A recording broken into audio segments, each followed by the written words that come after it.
बाप और बेटा और रूल कुदस के नाम से शुरू करते हैं। खुदा में आप सबकी सलामती हो। मैं जवाद इकबाल फिर से आपकी खिदमत में हाजिर हुआ हूँ। बाइबल के मुतालिक ही जो है वो अगली मालूमात लेकर, जैसा कि मैंने बताया था कि प्रोटेस्टेंट तर्जमे के तलफ़्फ़ुज़ जो कि उनकी किताबों के, बाइबल की किताबों के नाम हैं, जो कि पहली 5 किताबें जो है मैं उनके मतलब उनमें पाया क्या जाता है, वो किस ज़ुबान से है, तो वो बता चुका हूँ। तो अब हम बढ़ते हैं अगली 5 किताबों की तरफ जो पुराना अहदनामा से ही हैं। उनमें सबसे पहले है यशुआ, उसके बाद कज़ात, फिर रूत, सैमुएल पहला और दूसरा, और उसके बाद सलातीन। तो बढ़ते हैं अपने मौजू की तरफ। जैसा कि मैंने बताया था ये हिस्सा दोम है, ठीक है। तो जैसा कि यशुआ यशुआ का मतलब है यहोवा निजात है, ठीक है। मैं फिर से जो है दोहरा रहा हूँ कि यशुआ का मतलब है कि यहोवा निजात है, यानी कि यहोवा खुदा का नाम है, तो यानी कि यहोवा निजात है।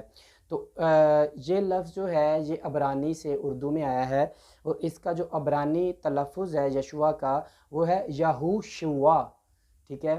तो अब आगे बढ़ते तो इस तरह के लफ्ज़ की कुछ मिसालें मैं आप लोगों के साथ शेयर करता चलूँ कि जैसे कि समूआ, ये गिनती 13 बाब 4 आयत में है, और कादस बरनी ये गिनती 34 बाब 4 आयत में है, और होसिया, इस तरह के जो तलफ़्ज़ की मिसालें हैं ये हैं। तो इसमें पाया क्या जाता है? तो इसमें पाया जाता है कनान पर इसराइलियों की फ़तह और कबाइल के दरमियान ज़मीन की तकसीम। तो यहाँ से हमें ये पता चलता है कि जो कनान है उस पर इसराइलियों की जो फ़तह याबी हुई, ठीक है, वो, और जो कबाइल थे यानी कबीले थे, कबीलों की जमा कबाइल है, और जो कबाइल थे उनके दरमियान जो ज़मीन की तकसीम हुई थी, इसमें ये पाया जाता है। अब आगे बढ़ते हैं कज़ात की तरफ। तो कज़ात जो है ये अरबी ज़बान का लफ्ज़ है जिसका मतलब है फ़ैसला करना, ठीक है। तो मैं फिर से दोहरा रहा हूँ कि जो कज़ात है ये अरबी ज़ुबान का लफ्ज़ है जिसका मतलब है फ़ैसला करना, और इसी लफ्ज़ काजी बना है, तो यानी कि फ़ैसला करने वाला।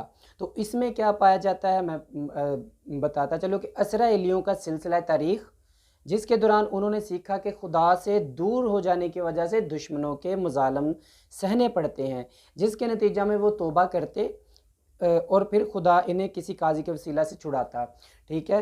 तो यहाँ में ये पता चलता है कि जब इसराइली जो थे वो खुदा से इसराइलियों की जो सिलसिले तारीख़ है, यानी कि जो उनकी हिस्ट्री है, कि उसके दौरान उन्होंने सीखा कि खुदा से दूर हो जाने की वजह से जो है दुश्मन जो है क्या करते हैं, उनके फिर मुजालिम सहने पड़ते हैं। तो अगर हम आज के वक्त में भी ये हम जानें, इस बात को थोड़ा सा गहराई से सोचें, तो हम जब खुदा से दूर होते हैं तो हमें बहुत सारे मुजालिम सहने पड़ते हैं। मिसाल के तौर पे हमारी परेशानियाँ ही दूर नहीं होती आज के दौर में, ठीक है। हम खुदा से दूर होते हैं, हमारे दिमाग ही बंद हो जाते हैं परेशानियों की वजह से कि हम क्या करें, किस तरह करें, क्या करें, या ये हमें हमसे सोचा भी नहीं जाता, हमारी सोचने की कैपेसिटी भी कम हो जाती है।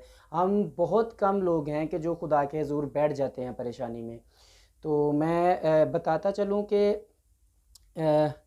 इसी जो कज़ात की किताब में भी जो पाया गया है वो यही पाया गया कि खुदा से दूरी, ठीक है। फिर क्या होता है कि दुश्मन के मज़ालिम सहने पड़ते हैं।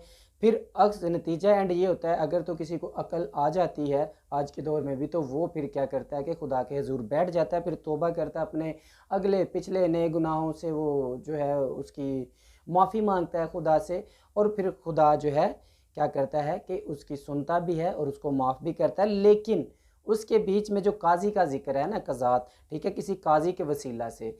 तो जैसा कि मैं छोटी सी रोशनी डालता चलूँ थोड़ी सी, कि इसराइलियों को निकालने वाला कौन था? मूसा थे। तो जो मूसा हैं वो एक तरह के काजी ही थे, ठीक है। आगे बढ़े तो कज़ात से आगे है रूत, ठीक है। मैं पिछले 5 जो किताबें लिखी हैं शायद उसमें वो भूल गया हूँ बताना। तो रूत जो लफ्ज़ है इसका मतलब है दोस्ती। तो इसमें पाया क्या जाता है? इसमें पाया ये जाता है कि आम लोगों में सानिया और मोहब्बत की कहानी जो दाऊद बादशाह और यसु मसीह के अबाउत जदाद थे, ठीक है। तो इसमें ये पाया गया कि जो आम लोग हैं उनके सानिया और मोहब्बत की कहानियाँ इसमें जो दाऊद बादशाह और यसु के बावजदाद थे, ठीक है, उन लोगों की कहानी है। तो इसमें आगे बढ़ें तो सैमुएल पहला और दूसरा, सैमुएल लफ्ज़ जो एक ही है, इसके हिस्से 2 हैं। और इनमें पाया क्या जाता है, दोनों हिस्सों में वे अलग अलग बात है, लेकिन इसका मतलब एक ही है, इसके नाम का मतलब। तो सैमुएल का मतलब है उसका नाम, यानी खुदा का नाम, यानी कि एल, तो ये खुदा है, ठीक है, यानी कि ये खुदा है। सैमुएल एल खुदा है, मीन्स खुदा एल से ही सुना गया। तो इसमें क्या पाया जाता है, पहला सैमुएल में लिखा है कि आखिरी काजी यानी सैमुएल से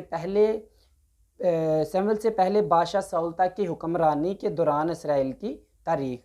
ठीक है, आप समझ गए हैं कि जो पहला सैमुएल इसमें क्या पाया गया है कि आखिरी काजी यानी कि वो आखिरी फैसला करने वाला था, जो कि यानी सैमुएल से पहले कौन था, बादशाह साउल तक की हुक्मरानी। ठीक है, सैमुएल से पहले बादशाह साउल तक की हुक्मरानी के दौरान इसराइलियों की तारीख है, इसमें ये पाया जाता है।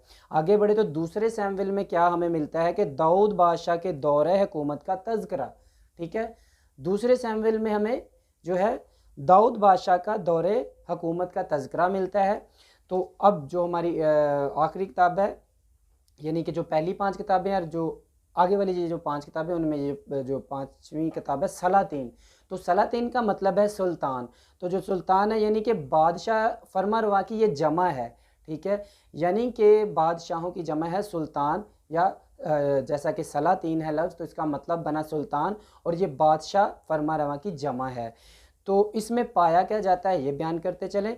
दाऊद की हुक्मरानी के आखिरी अयाम, सुलेमान बादशाह का दौरे हुकूमत और सल्तनत की तकसीम, दोनों सल्तनतों के बादशाहों का तारीखी एतबार से यहोयाकीम की रहाई 561 काफ मीम तक बयान किया गया, यानी कि 561 कबल अज़ मसीह तक बयान किया गया।